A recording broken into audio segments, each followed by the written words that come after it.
Professor Emerentia Du Plessis.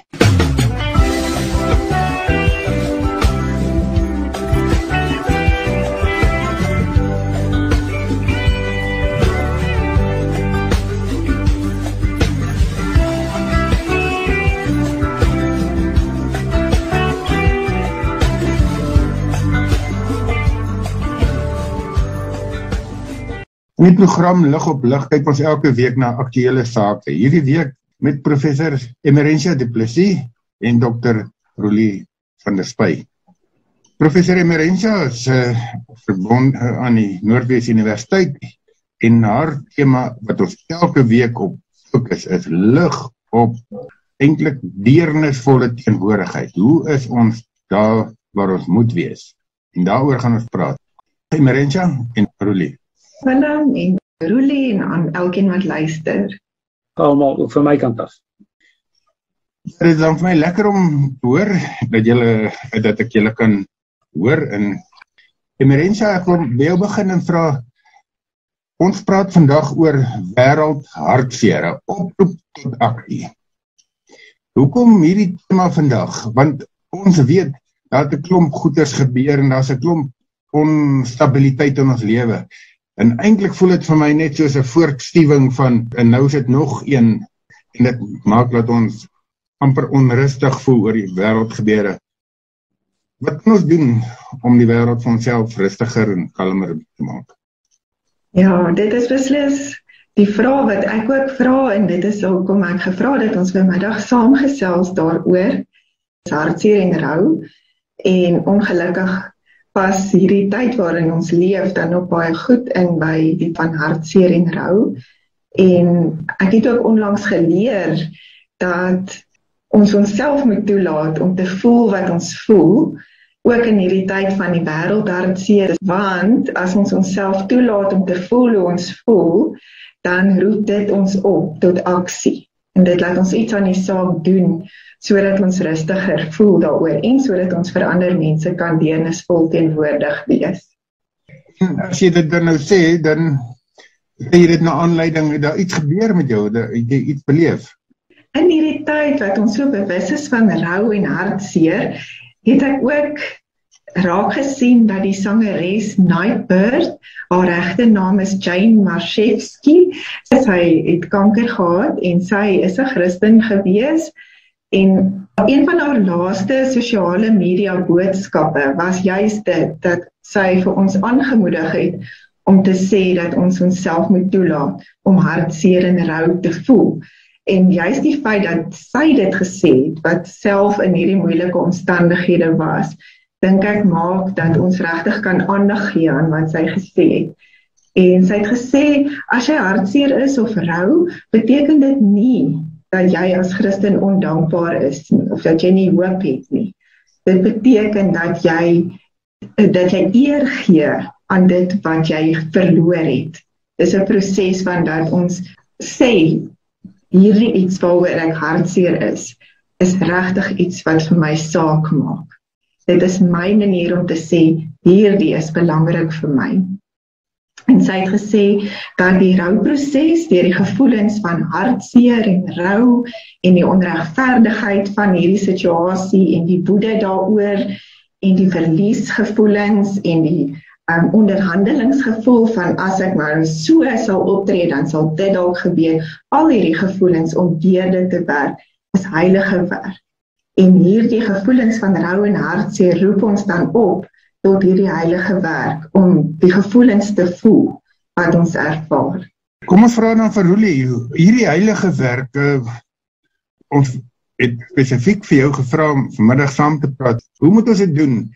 Dit is nog net daar ver nie, en dit is ook net naby nie, maar dit is iets wat ons hele bestaan eintlik so baie dreig. Eintlik die rustigheid van ons bestaan totaal beïnvloed. Ja, dit is presies so, dit het regtig die rustigheid van my bestaan bedreig. Op baie vlakke, interessant, ek het die laaste paar dae nogal gedink hoe onaansetteld, onseker, hoe onvas is mens oor baie dinge. Interessant, net 2 weke terug het ons eintlik al ons eerste vliegkaartjies gekoop om verder na die Russiese wêreld waar ek dan gaan werk doen by 'n span en onmiddellik is al hierdie goed nie meer so vas as wat dit was nie. Daarmee saam, onmiddellik het ek aan my vriende gedink wat in Moskou bly en aan sulke plekke. En ek het my gesinnetjie, die vriendin, gekontak op WhatsApp en gevra hoe gaan dit? En sy het gesê, hulle het kaartjies gekoop om uit te vlieg. Nou, Sondag, en hulle bid dat dit sal werk, dat hulle kan uitvlieg. Maar ja, mense is ontsteld, bietjie in jouself en ontsteld oor die wêreld, ontsteld oor een mens, so 'n geweldige daad van onmenslikheid kan beplan en uitvoer, omdat hy 'n groter doel het. Ja, dit is nogal wat ek ervaar. Maar hier is nou een mens, maar dit is 'n land wat hy binneval, en ons het eintlik 'n groot verbintenis met hulle. Ons weet dat in die Oekraïne, is hier by 72% van die mense Christen, of dis wat hulle sê, net soos wat hulle opname is. Ons kan met hulle saam voel, ons moet eintlik met hulle saam voel.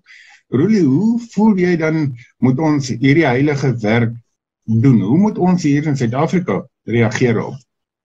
Ja, dit is 'n heilige werk om deernisvol teenwoordig te wees, in persoon of dan deur die media, deur een of ander manier.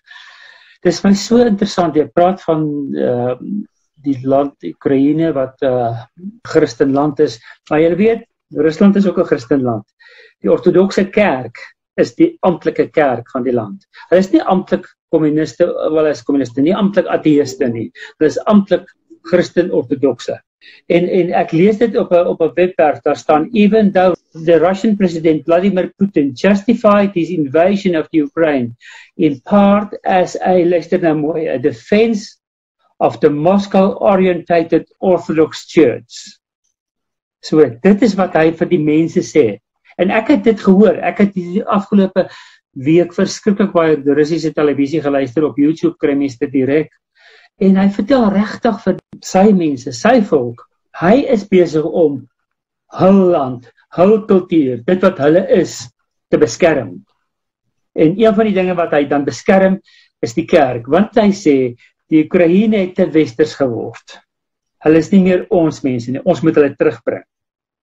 Nou die terugbring, soos ons net nou in die vorige gesprek bietjie gesê het, is, daar was 'n Sowjetunie. Die Sowjetunie was 'n baie groot deel van die wêreld.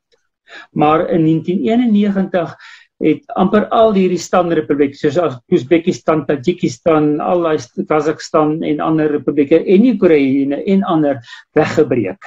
En van daai tyd voel die Russe, en veral leiers soos Putin, dat hulle land, hulle eenheid is gebreek. En nou wil Putin dit begin terugkry. So, en hy voel die draad deur alles is hulle ortodokse geloof.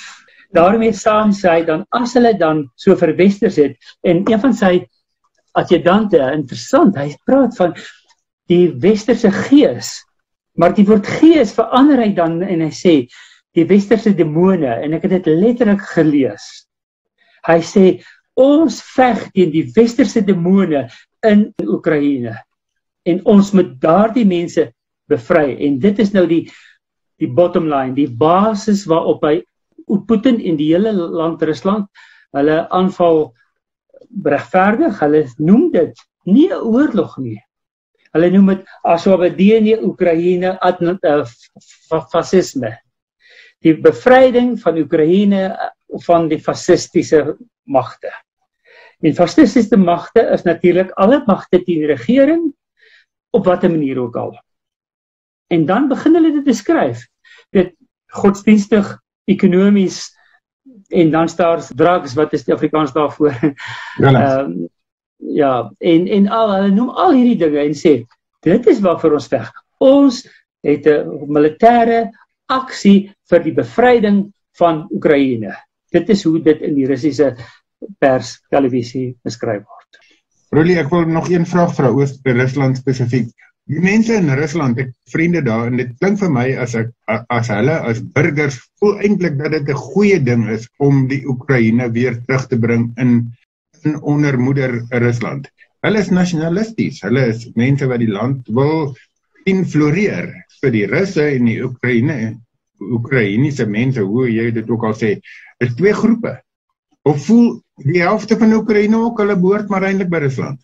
Dit is interessant, ja, binne in Rusland is daar baie sterk Russiese groepe. Oekraïens en Russies is so naby aan mekaar soos Afrikaans en Hollands, en party van hulle praat nog Russies. En daaroor het Rusland reeds 2 van hierdie onafhanklike republieke gegryp en gevat en gesê, kyk, dis ons mense, waar die meeste Russe bly. Ek het met my Bybelvertaalspan gepraat en vir hulle gevra, wat hoor hulle en hoe voel die mense? En hulle sê, dit presies wat ek nou beskryf het, dis wat hulle hoor, en hulle sê, ja, die Russies sprekendes voel dit wat Putin doen is reg. Hy is 'n sterk leier, hy doen wat gedoen moet word. Alhoewel daar dan ook 'n groot groep is, soos die oppositieleier wat in die tronk geplaas is omdat hy oppositieleier is, en baie mense wat agter hom staan en proteste doen, hulle word gevang en in die tronk gegooi. So daar is definitief 'n groep wat nie saamstem met die regering en Putin nie, daar's 'n groep wat saamstem met die regering en met Putin. Emerentia, wil jy iets sê voor ons oorstap na die volgende punt toe? Dit is vir my so interessant om te besef daar's verskillende perspektiewe en hoe elkeen vasglo in dit wat hy glo en hoe ons beïnvloed word deur die groep waarin ons beweeg. En wat Roelie nou vertel het van dat hulle glo hulle doen dit vir die kerk, bring vir my ook dan weer by hoe kan ons bid vir hierdie of teen hierdie oorlog, en dit is ook 'n gees van onderskeiding by elkeen wat betrokke is, dat hulle kan sien wat is God se waarheid hieroor en dat hulle daarvolgens optree en nie wat is hulle eie waarheid, eie menslike waarheid oor die saak nie. Ja, luisteraar, hierdie program Lig op Lig, 'n baie aktuele program met professor Emerentia Du Plessis, Dr. Roelie van der Spy. Ons praat oor deernisvol teenwoordig wees, maar ook spesifiek dan in die omstandighede in die wêreld, en ons fokus 'n bietjie meer op die Oekraïne. Miskien begin ons die tweede deel van die gesprek, Emerentia, en sê vir ons, wat dink jy het nou die vraag gevra, en ek gaan dit nou vir Roelie aangee, wat dink jy is in eerste plek die manier om deernisvol teenwoordig te wees, in so ver plek? Of moet ons nie noodwendig ver dink nie? Ek dink ek gaan die raad van Nightbird volg en in die eerste plek deernisvol teenwoordig wees vir myself en myself toelaat om te voel wat ek voel. Die magteloosheid, die kwaad, die onsekerheid, meelewing met mense in Oekraïne en in Rusland, al die gevoelens wat daarmee saamgaan, sal ek myself toelaat om te voel. Omdat dit ook vir my kans gee om hierdie gevoelens in my gemoed deur te werk en te verwerk. En ek dink ook wat baie belangrik is, en dit is eintlik wat ons nou besig is om te doen, is om inligting te kry en om vrae te vra en te weet wat is die opinies, wat is die verskillende inligting daaroor, en dan ook nie noodwendig net oor die oorlog in die Oekraïne nie, maar dit kan ook oor die oorlog in my hart wees. Oor iets wat my pla in my lewe, is dit ook so belangrik om inligting te kry en vrae te vra en deur hierdie gevoelens te werk. En dan vir my ook baie belangrik is om bemoediging te kry uit die skrif. Ek het gister na 'n paar versies gekyk en dit is so bemoediging, as 'n mens eers begin soek na versies van bemoediging, dan kry mens regtig 'n stilte in die storm in jou hart, die storm bedaar. So ek dink die Here gee vir ons ook 'n groot troos. En dan dink ek is so belangrik om deel te wees van 'n geloofsgemeenskap waar mense saam kan bid, saam kan ervaar, saam mekaar kan bemoedig. Ja, en dan praktiese hulp ook, skakel in by sosiale media, soos wat Roelie nou gesê het, kontak vriende, as jy vriende of familie het in daardie dele, skakel by kerkgroepe in, daar sendelinge uit die Oekraïne en uit Rusland wat nuus stuur, so wees bewus daarvan en bid saam met hulle en bemoedig hulle. Ek dink gebed op hierdie stadium is baie belangrik. Roelie, kom ons vra vir jou, wat sê jy vanuit die skrif, vanuit jou gevoel, daai lande, want eintlik is dit deel van jou wêreld gewees. Jy voel eintlik baie meer as ons. Dit voel of ons 'n ver plek, maar jy het vriende daar, jy het kennis daar. Weet julle, toe ek nou begin dink aan die ding, toe voel dit letterlik of ek my hande in die lug wil gooi en sê, waar sal my hulp vandaan kom? En dit is presies wat Psalm 121 vers 1 sê, waar sal my hulp vandaan kom? Beide vir my persoonlik en vir die mense, vir alle mense, vir die mense aan al die kante wat beïnvloed word, want ons het al, ek wil letterlik sê, ons het bo-menslike hulp nodig, letterlik. Want om oorlog te maak, gaan nie werk nie. Dit is maar net een mag teen 'n ander mag, maar die mense se harte word nie geraak nie, mense word kwaad, mense kry seer, mense dit alles. En mense word ontwrig. Ja, ek voel regtig, ons kan nie anders as om te bid nie. Ons kan nie anders as om met mense ook te praat en te troos nie. En as jy iemand ken, kontak hulle, soos ek nou die gesin ken, kontak wat ek ken wat in Rusland is, hulle bly eintlik nie in Rusland nie, hulle werk eintlik net daar. En hulle het gesê, ja, hulle wil uitvlieg so gou as moontlik. Hulle is ontstel, hulle wêreld is daarmee hier, en nog niks fisies met hulle gebeur nie, maar hulle geld, die roebel, het so pas 30% geval. Mense het altyd 70 roebel vir $1 betaal, nou betaal jy 100 roebel vir $1, per nag, 30% van hulle geld daarmee heen. En so, ek dink, mens kan letterlik deernis teenwoordig wees deur te luister, te hoor, te kontak, te vra, te bid. En ons moet dit doen. Bid vir die vertalers, daar's Bybelvertalers reg oor die Russiese wêreld. Hulle is ook onseker tot 'n mate oor wat kan gebeur, hoe ver dit kan oorspoel. Aan die ander kant is daar van hulle wat vriende in Oekraïne het, vriende wat in die Russiese dele het, wat naby die oorlogsfront is ook, ja. So, ek wil vra oor, jy het altyd gesê ons moet, maar ek hoor, Putin is ook iemand wat self kerk toe gaan, wat gaan confess, bely in die kerk, en mens kan dit daaroor bespiegel, net soos wat jy wil sê, oor 71% van mense in Oekraïne, wat sê hulle is beleidende of Christene, ons kan die verifikasie daarvan nie doen nie, maar daar's Christene in beide lande, maar daar's ook ander net gewone mense in daai lande. Hoe kan ons dan prakties iets doen? Is dit net ons gedagtes, net bid? Is daar iets anders wat 'n mens kan doen? En wat ek eintlik wil vra, ons kan tog nie vir 'n kant bid nie, Roelie, of moet ons vir 'n kant bid? Moet ons vir die land of daai land bid? Moet ons net bid dat die koninkryk van die Here verheerlik word? Ja, ons moet bid vir vrede. Emerensje het net iets daarvan aangeraak, vir waarheid. Ons het ook al op hierdie program al gepraat oor waarheid. Wat is waarheid? En ek dink dit is op hierdie oomblik so belangrik, dat daar waarheid moet wees. Nie waarheid om net noodwendig oor wie veg vir wie, teen wie, wat 'n rede nie, maar die waarheid van die almagtige God, die vrede van die Here, moet neerdal. En mens moet ernstig bid vir die sendelinge, vir die Christene, die evangeliese Christene wat daar is. Vir die ortodokse Christene ook. Nou, ongelukkig, soos met die ortodokse Christene is dit soos in enige Christelike land, dat 1/3, 1/4 van die mense is aktief en 3/4 is nie aktief nie. Miskien moet mens bid dat die Here hierdie ongesteldheid gebruik, dat meer mense na hom toe gryp en roep. Ja, daar is baie maniere. Maar ek dink as jy enigstens kan kontak maak met iemand wat iemand ken, doen dit gerus. Dit sal regtig baie beteken vir daardie mense om te hoor hierdie persoonlike boodskap wat deurgekom het. Emerensje, ek wil vir jou vra, miskien ons begin saamvat en sê, jy het gesê ons moet deernisvol teenoor onsself wees, ons moet onsself kans gee om ons emosies te beleef. Ons weet een ding vanuit die skrif, en dit is dat lyding, swaar tye, afgemete tye is, dat dit nie oneindig aanloop nie, terwyl die genade, die vrede van die Here altyd beskikbaar is, en aanloop en altyd daar is.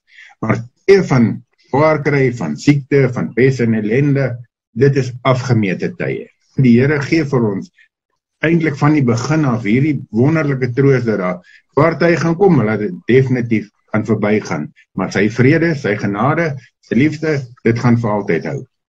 Wat van saam en sê, jy het nog gehoor wat Roelie sê, stem jy saam? Ja, beslis, ek stem baie saam en ek dink Willem wat jy nou ook gesê het is 'n wonderlike troos. As ons dit ook kan uitleef en ander bemoedig met so 'n boodskap, dink ek dit gaan baie beteken. Ek kan dalk afsluit en net weer die sentrale idee van vandag se gesprek herhaal en sê, laat jouself toe om te voel wat jy voel, soos wat Roelie gesê het, om jou hande in die lug op te slaan en te sê, waar gaan ons hulp vandaan kom, om regtig rou daardie gevoelens te ervaar en dit nie te probeer ontken nie, en dat daardie gevoelens ons dan oproep tot aksie, dat dit ons aan die gang kry, dat dit ons laat beweeg, sodat ons kan uitreik na ander mense, daar wees vir onsself, maar ook vir ander mense, en deel wees van 'n gemeenskap wat iets doen, op wat ook al wat die Here vir jou stuur om te doen, dat jy dit doen, en ook dat dit wat ons nou bespreek, ons ook kan toepas op ons eie lewe nou hier, nie net ook vir met die Oekraïne en Rusland in gedagte nie, maar dat dit ook elke dag se swaar kry en hartseer en rou, dat ons so teenwoordig kan wees vir onsself en vir ander. Roelie, vat vir ons saam en sê, vandag se praat van deernisvol teenwoordig. Dink jy die Here sal sy doel bereik, as ons werklik omgee vir mekaar, meer sy doel bereik, wil ek sê, as ons vir mekaar omgee vir mekaar en deernisvol met mekaar, nie net daar ver nie, maar sommer hier met myself en met my naaste en so voort, hoe daar ver met mense betrokke is. Ja, weet julle, ek sê baie keer vir my vrou, dinge kan oornag verander, en dit het letterlik so gebeur. En ek dink dit moet mense laat besef hoe waardevol die vrede is wat jy het binne jouself, maar die vrede wat ons het in ons land, en die vrede wat ons het in hierdie deel van die wêreld waar ons bly, dit kan oornag verander letterlik. Wees dankbaar vir dit wat jy het, leef dit, geniet dit, ervaar dit, maar omdat jy dit het, gee jy hierdie vrede, hierdie teenwoordigheid van vrede, van deernisvolle vrede, ook aan ander deur, wat jy ken wat dit nie het nie, en dan nie net in die mense wat in 'n oorlogssituasie is nie, maar ook in ons land, miskien mense wat finansiëel swaar kry, hulle het dit nodig, nie almal het die vrede wat ek het nie. Kom ons deel die vrede dan ook met die mense om ons, en letterlik van hier af tot aan die uiteinde van die wêreld. Julle het nou vir my dit mooi beklemtoon vir myself. Eerste met myself moet ek 'n stuk genade hê, dankie Emerentia daarvoor, en dan Roelie het nou mooi gesê, ek moet dit deurgee na ander mense toe, dit wat ek myself beleef. Baie dankie vir hierdie interessante gesprek, dis 'n werklike gelaaide tema, en ons kon seker nog 'n uur en 'n half gepraat het, maar soos gewoonlik, die tyd is min, daarom groet ek, dankie Roelie en Emerentia, tot die volgende keer. Tot sien, en vrede En vrede vir almal.